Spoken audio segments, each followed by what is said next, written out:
আমারও মেয়ে আছে, আমার নেতা তারেক রহমানের একটি চার মেয়ের পিতা।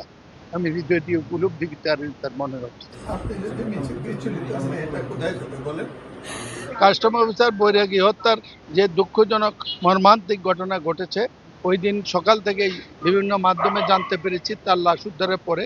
তখন থেকে আমি আইন শৃঙ্খলা বাহিনী সরকারি পর্যায়ে যোগাযোগ রক্ষা করার চেষ্টা করেছি। তার লাশ উদ্ধারের পর বিভিন্নভাবে আমাদের আইন শৃঙ্খলা বাহিনী, বিশেষ করে কুমিল্লা র্যাবকে ধন্যবাদ, তারা সংক্ষিপ্ত সময়ে এই ঘটনা জড়িতদের চিহ্নিত করেছে, গ্রেপ্তার করতে সমর্থ হয়েছে। এবং তখনই আমরা বৈরাগীর বাসার ঠিকানা পাই আমি, এবং রাতের বেলায় আমার আসার কথা ছিল সন্ধ্যায়, কিন্তু যে কোনো কারণে অন্য জায়গায় আটকে পড়ে আসতে পারিনি।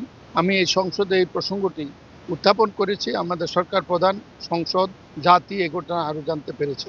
আমি গত শুক্রবারে এসেছিলাম, তারা এখানে ছিল না। আকাঙ্ক্ষা ছিল যে বৈরাগীর বিধবা পত্নী, তার এতিম বাচ্চা, তার বাবা মা, তার শ্বশুর শাশুড়িদের সাথে দেখা করি।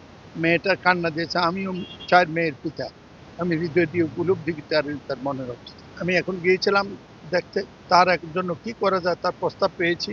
মাননীয় প্রধানমন্ত্রী জনাব তারেক রহমানের কাছে সে আবেদন করেছে। উনি মানবতাবাদী মানুষ, নিঃসন্দেহে এইভাবে সাড়া দেবে। সরকারি পর্যায় থেকে অলরেডি নির্দেশ হয়েছে একটা নির্দিষ্ট সময় পর্যন্ত বৈরাগীর বেতন যাতে তার স্ত্রী সন্তানরা পায়, আর তারও যোগ্যতা অনুযায়ী অথবা বৈরাগীর পদে তাকে নিয়োগ করে এই ব্যাপারে আবেদন আছে। এই আবেদন আমি হাতে নিয়েছি। এটা আগামীকালের মধ্যেই মাননীয় প্রধানমন্ত্রীর কাছে পৌঁছাতে চেষ্টা করব।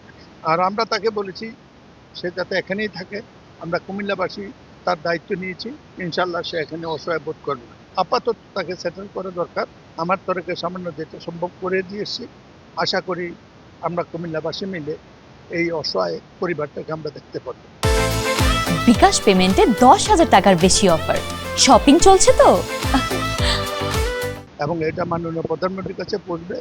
নিঃসন্দেহে প্রধানমন্ত্রী এই ব্যাপারে অনুকূল শিক্ষা দেবে। তারা দেখেও তাদের কেন মায়া হলো না? আমার ছেলের গায়ে হাত যায়।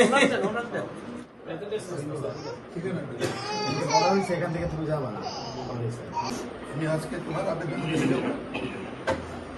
আমি আসার আগে প্রধানমন্ত্রীর দপ্তরে যোগাযোগ করে এসেছি, নিশ্চয়ই যে তিনি তোমাকে সময় দেবেন।